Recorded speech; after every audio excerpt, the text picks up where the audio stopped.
neste culto em que celebramos 555 anos da Reforma. Bendito seja o Senhor. Eu sou um apaixonado pela Reforma, desde o seminário, quando nós estudamos história da igreja em todos os períodos.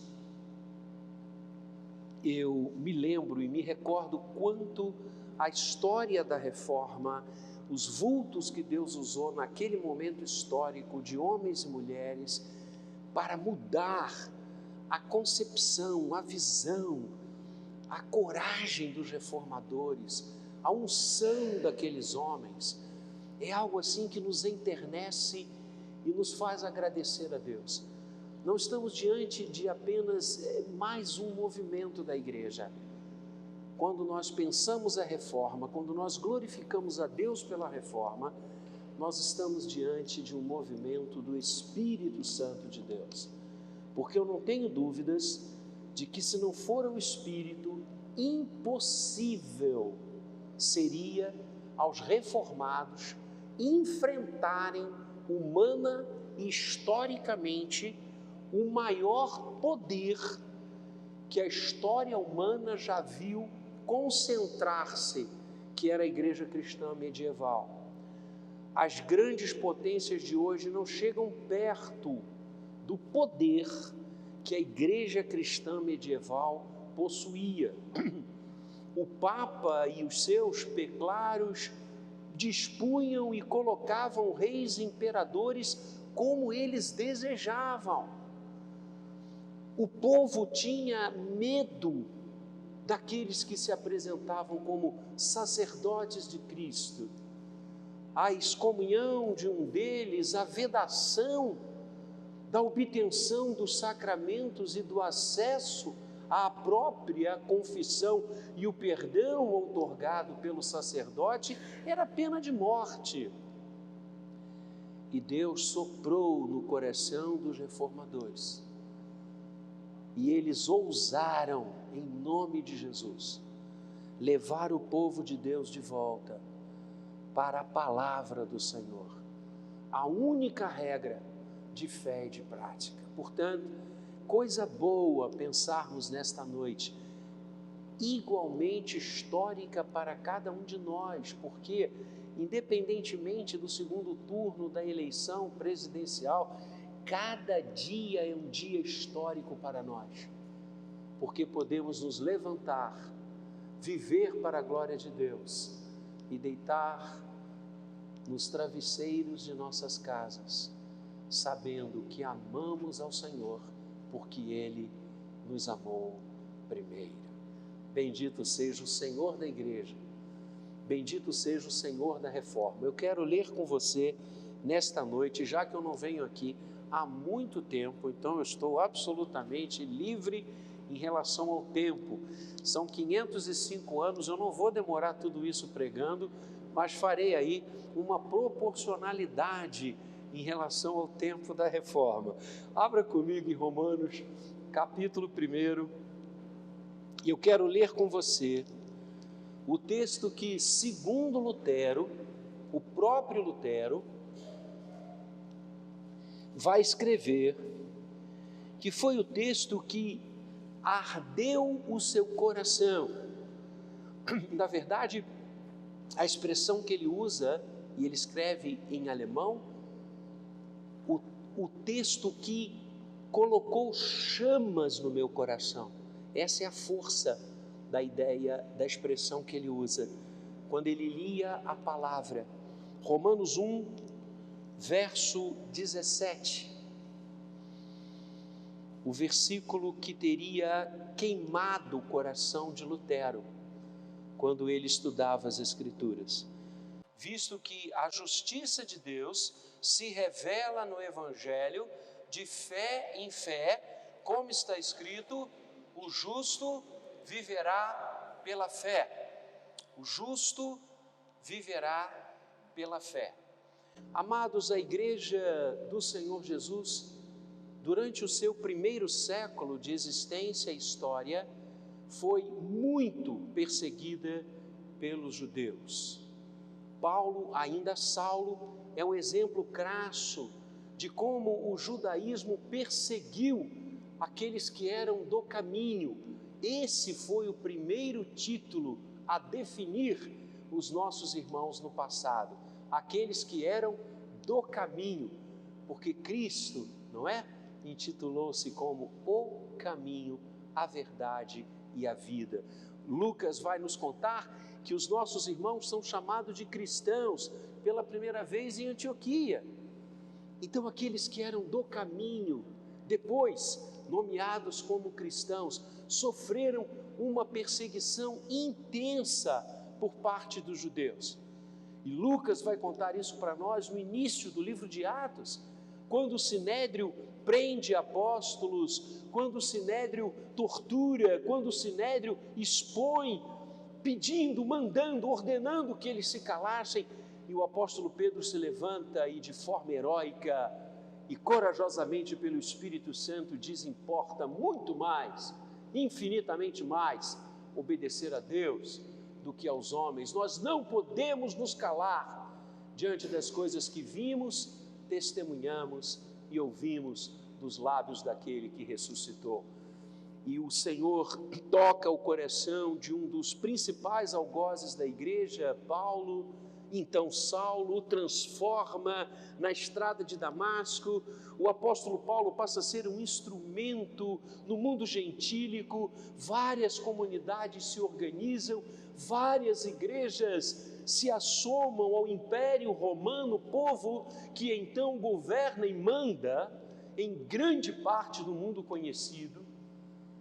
E os cristãos tinham uma frase maravilhosa e bendita: Christos Kyrios, em grego, Cristo é o Senhor.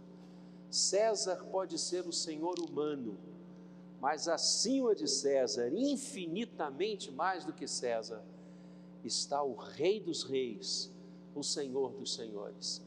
E esta expressão, Christos Kyrios, esta profissão de fé inabalável no poder do Senhor, fez com que o Império Romano lançasse os seus olhos sobre a igreja. E se a perseguição que os judeus encetaram no início da história já foi difícil, aqui o Império Romano estabelece: poucos precedentes houve na história. Os imperadores romanos matavam os cristãos por esporte, por lazer. A história registra de alguns banquetes acontecidos em cidades de Roma, cuja iluminação, os archotes, eram irmãos nossos em chamas, que iluminavam o local onde romanos se alimentavam.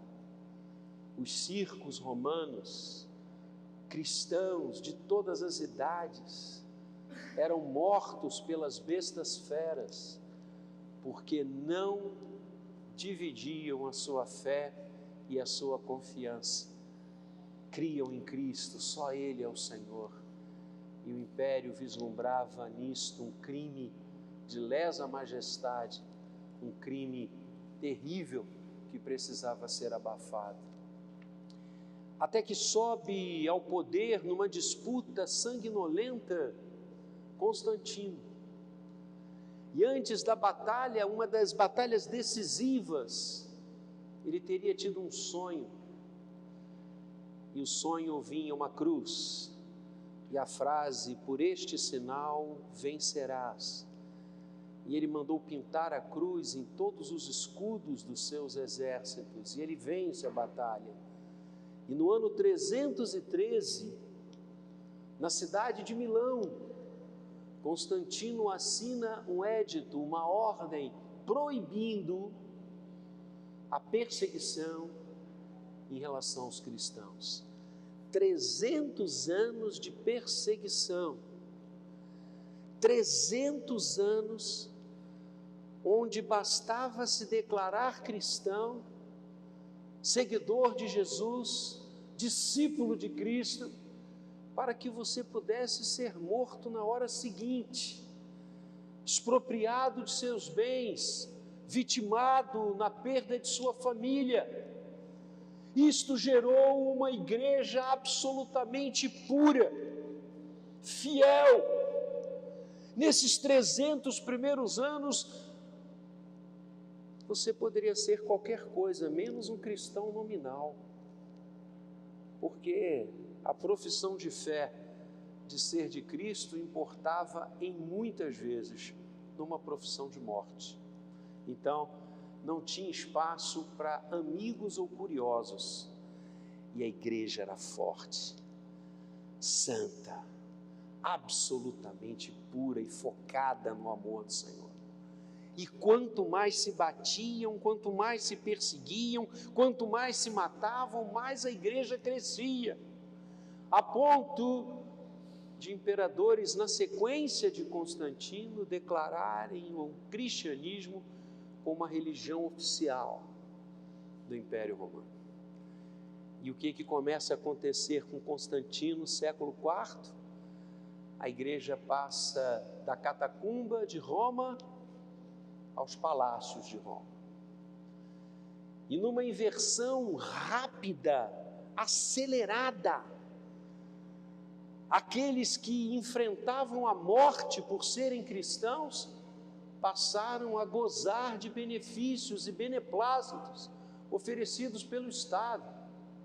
Vários líderes da igreja viviam às custas do Estado, isenções tributárias e vários benefícios. Isso fez com que a igreja tão pura, tão dinâmica, tão santa aos pés do Senhor, se maculasse. E quando Teodócio e outros, como eu disse, colocam a fé cristã como oficial, isso faz com que multidões passassem a ser cristãs de uma hora para outra através de uma ordem. Não por uma fé que promanava do coração, mas por uma imposição do império. E aí você já tem, a partir do final do século IV, início do século V, uma gama de doutrinas, de ensinamentos, de ideias absolutamente pagãos, povoando a liturgia e a caminhada da igreja. Cultos e mais cultos, ideias e mais ideias, doutrinas e mais doutrinas pagãs começam a entrar pelas portas da igreja, porque de manhã aquele homem tinha que dizer que era cristão, e à noite ele adorava as divindades que nunca havia deixado. A própria concentração do culto a Maria, ou a mariolatria, que na Idade Média chega ao seu ápice, começa nesse momento, porque hordas e hordas do que hoje é a França e em países próximos ali, havia uma divindade, mulher, que era adorada, a deusa mãe, a deusa da fertilidade ou a grande deusa. E esses povos agora, por ordem do imperador, são cristãos. Então você entende a facilidade do enfoque para a pessoa de Maria, a grande mãe. Adoração aos santos, coisa que você não tem registro nos primeiros séculos da igreja, agora torna-se lugar comum, porque os pagãos adoravam as suas divindades. Quantas divindades os romanos tinham? Quantas divindades Roma herdou do panteão grego? E agora, como eles são obrigados a ser cristãos, e como é que fica a adoração que eles faziam aos deuses romanos? Foi muito fácil migrar para Paulo, para Pedro, para os grandes heróis e heroínas do povo de Deus. A igreja se esfacela doutrinariamente. Com a entrada da Idade Média, a igreja igualmente se esfacela na sua cultura. os livros se perdem, o analfabetismo campeia. Para que você tenha uma ideia, na época de Lutero, século XVI, 12 séculos, portanto, depois de Constantino, só tinha acesso às escrituras o alto clero. O baixo, chamado baixo clero, aqueles que lidavam com a população, aqueles que recebiam os párocos, que batizavam, que ouviam as pessoas no confessionário, que lidavam com o povo, aliás, grande gama deles era analfabeta, nunca tinham lido a Bíblia. Então, em que eles criam? No chamado magistério da igreja, magister et ecclesia, aquilo que a igreja ensinava. Sim, porque não tinham acesso às escrituras. Este é o cenário do século XVI. Mas o que eu quero que você pense comigo nessa noite em que celebramos os 505 anos da Reforma, é que aquilo que acontece, por que o nosso dia 31 de outubro?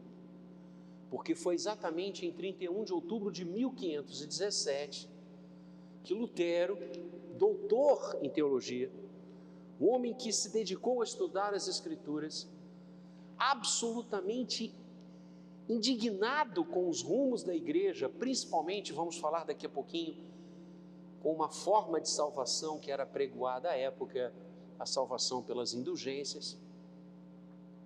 Lutero, domingo, 31 de outubro de 1517, ele ministrava na igreja do castelo de Wittenberg. Ele então afixa nas portas da igreja 95 proposições teológicas. As portas das igrejas na época era a internet de hoje, né? Era onde eram fixadas as notícias, eram fixadas as proclamações, eram nas portas das igrejas, não tinha cartório.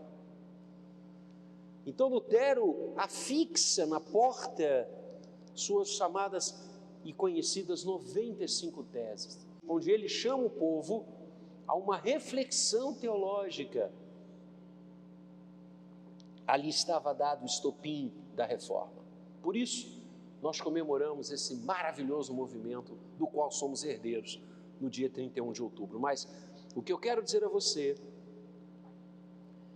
é que se é verdade que esse foi um marco temporal, e quando Lutero faz isso em 1517, um garoto lá em Noyon, na França, com 9 anos de idade, chamado João Calvin, estava ali, que iria se tornar um dos maiores próceres do movimento reformado, e tantos outros nomes,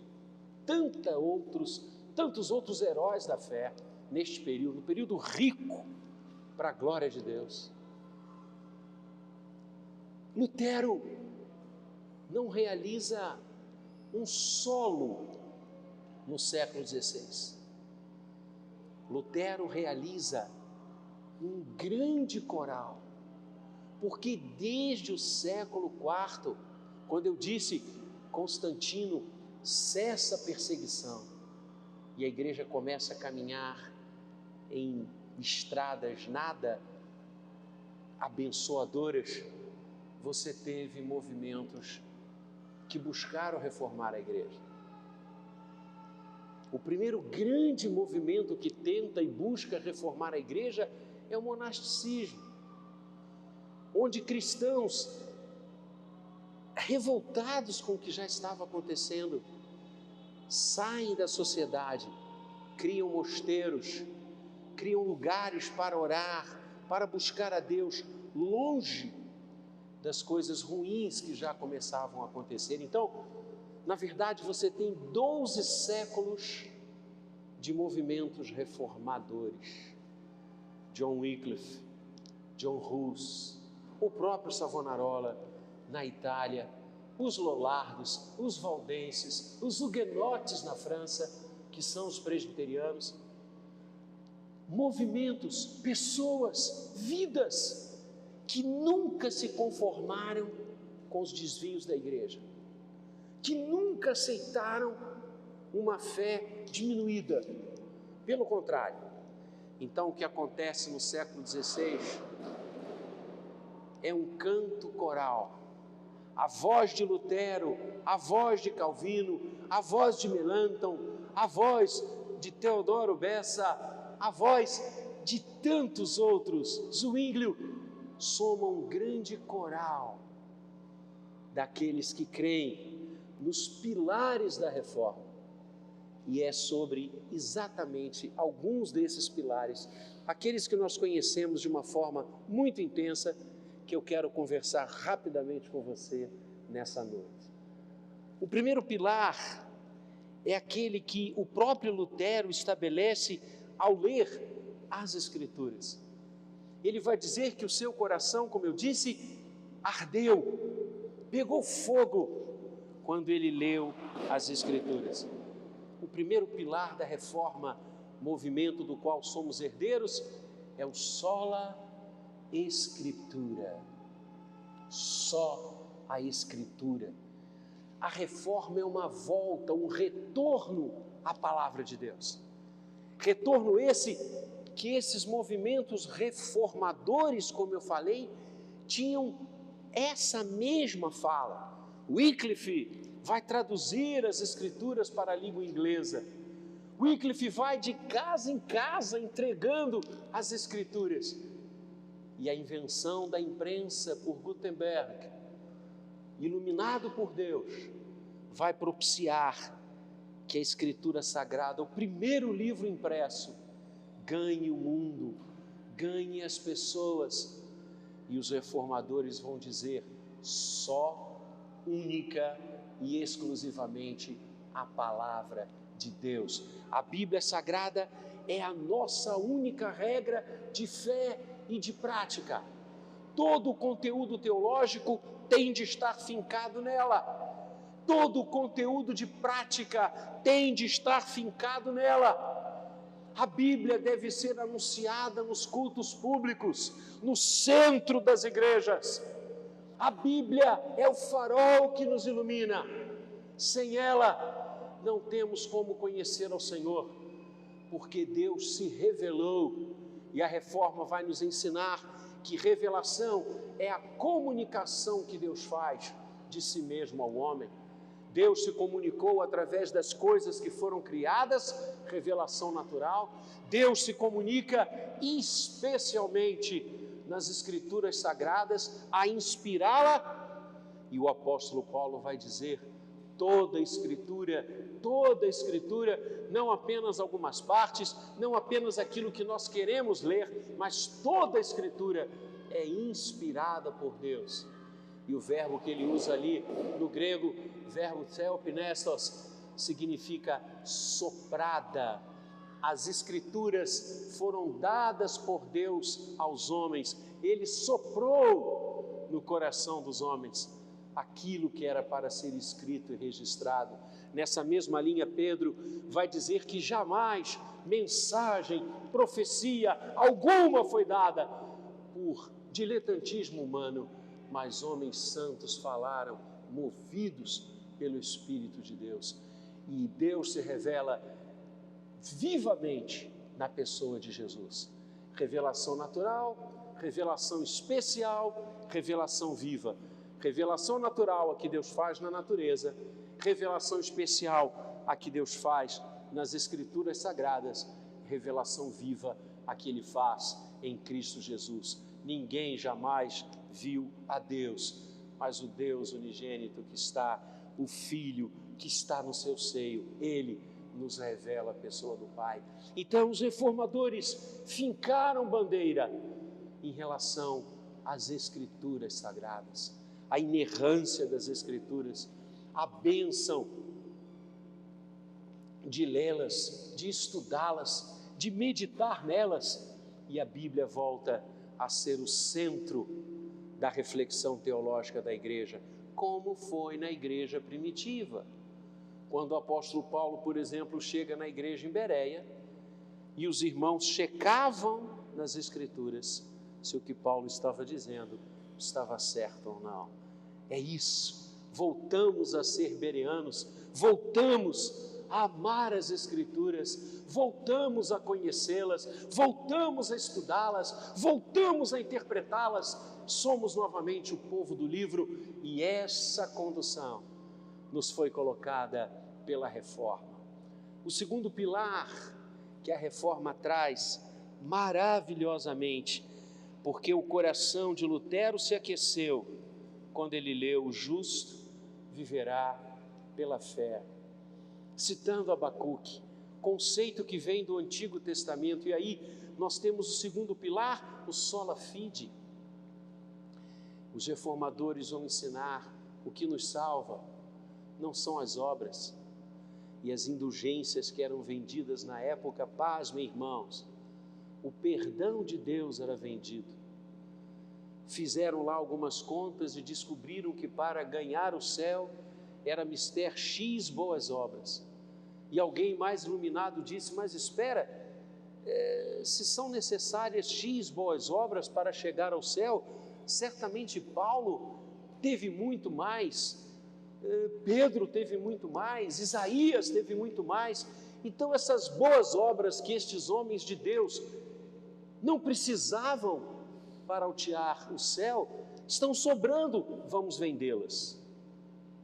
E começou-se a vender o perdão de Deus, começou-se a vender as coisas do Senhor, e as coisas de Deus viraram comércio, e os vendilhões vendiam tudo, inclusive salvação.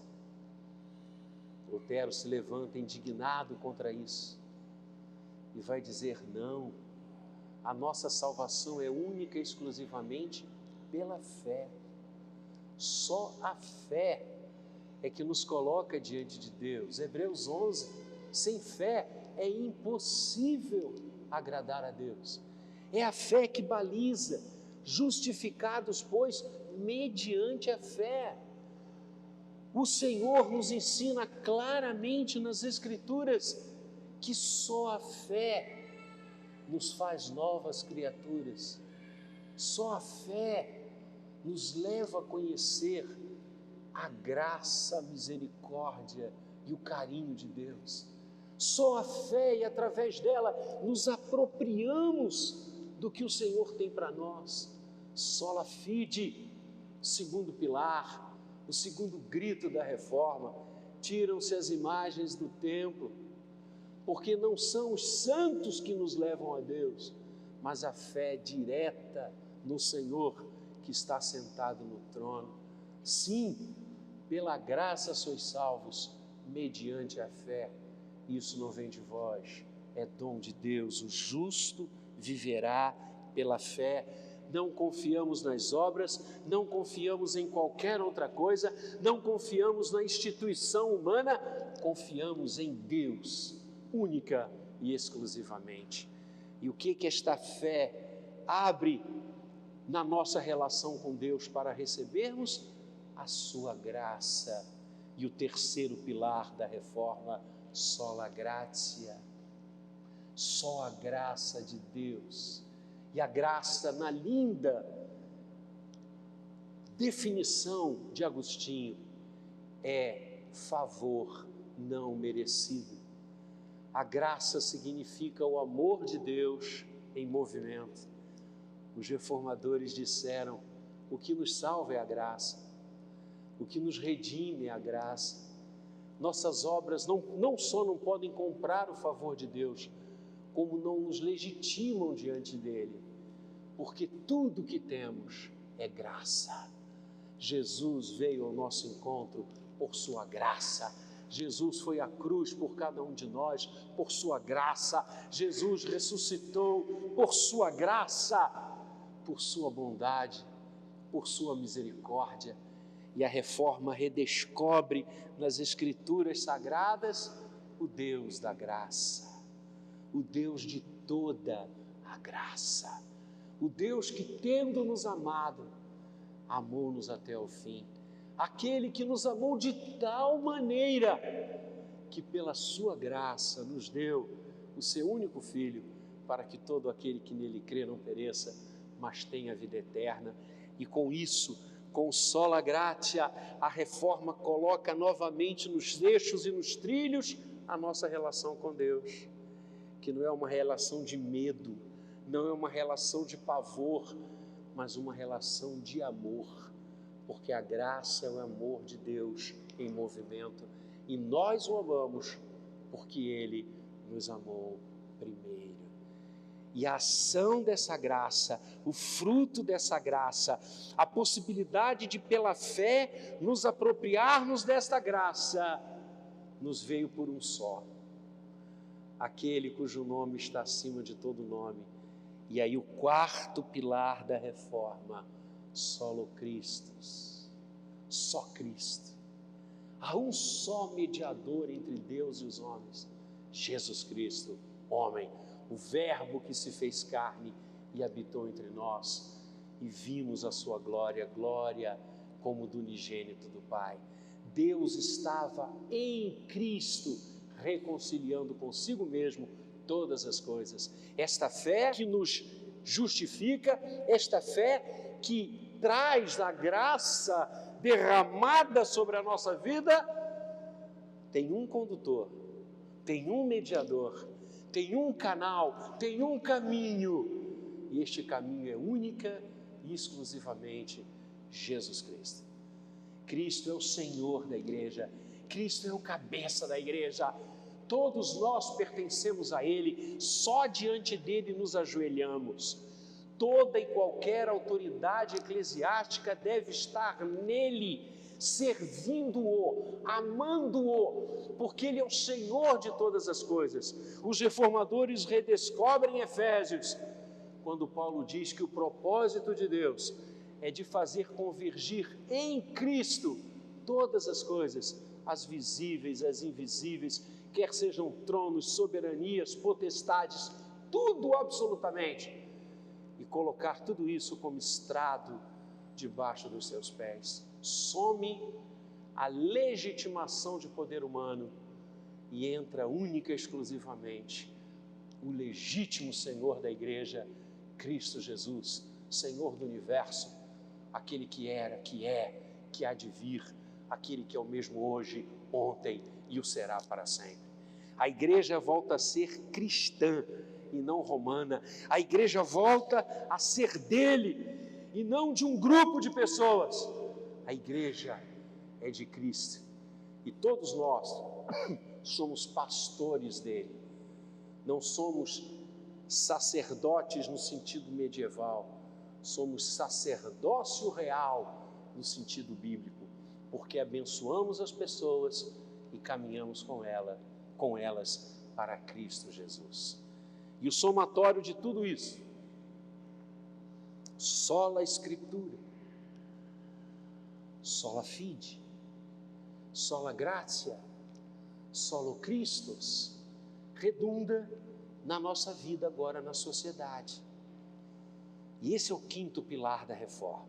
Ora, como que, embasado nas Escrituras, crendo nele e apenas nele, vivendo pela fé, como obtendo a graça e sendo objeto da graça do Senhor, não por obras, mas por Ele querer nos usar e nos adotar em Cristo. Como, centrado em Cristo, eu devo viver? E aí a reforma constrói a sua quinta verdade, seu quinto axioma, seu quinto pilar, soli Deo gloria, somente para a glória de Deus. Ensinar os reformadores que por eu crer e viver nas Escrituras, por eu viver imerso na graça do Senhor, por eu ter em Cristo o meu Redentor e a minha rocha eterna, por eu viver uma relação com Deus de fé, eu tenho que necessariamente viver nesse mundo, nessa sociedade caótica, dominada pelo pecado, império das trevas reinando, para a glória de Deus. Então, eu e você, como reformados, temos que usar a mesma concepção do apóstolo Paulo, quando ele escreve aos Gálatas dizendo: a vida que eu agora vivo, eu não a vivo por mim, mas pela fé no Filho de Deus, que me amou e se entregou por mim. Temos que hoje viver com a mesma expressão do salmista, que nos ensinava e nos ensina que as palavras dos meus lábios e o meditar do meu coração sejam agradáveis na Tua presença, Senhor. Temos de ter uma vida somente para a glória de Deus, porque somos reformados. Que marido eu tenho sido? Que profissional eu tenho sido? Que esposa? Que pai? Que avô? Que mãe? Que crente eu tenho sido? Tenho vivido para a glória de Deus? Administro os meus bens para a glória de Deus? Administro o meu conhecimento e os uso para a glória de Deus? Esse é o quinto pilar da reforma. E essa concepção, sola Escritura, sola fide, sola gratia, solo Christus e soli Deo gloria, impactaram a história, impactaram o mundo e chegam até nós. E hoje nós também, ao comemorarmos 505 anos desse movimento, do qual somos herdeiros, como eu disse, e graças a Deus por isso, também nós queremos que o nosso coração seja abrasado quando somente a Escritura nos conduzir. Também queremos viver única e exclusivamente pela fé. Também queremos viver única e exclusivamente mergulhados na graça, sabendo que nada somos, mas um nada que Deus ama e transforma em tudo para a sua glória. Queremos estar centrados em Cristo, caminharmos com Ele, pautarmos a nossa vida no seu ensino, na sua pessoa, ter um compromisso inadiável com Ele a cada momento e assim vivermos única e exclusivamente para a glória do Senhor. Vale a pena servir a este Deus maravilhoso, que não se deixa sem testemunhas.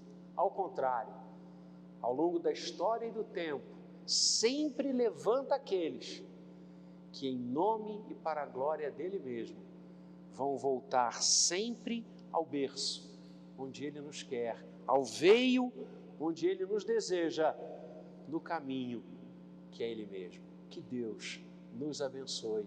Parabéns, reformados, para a glória de Deus.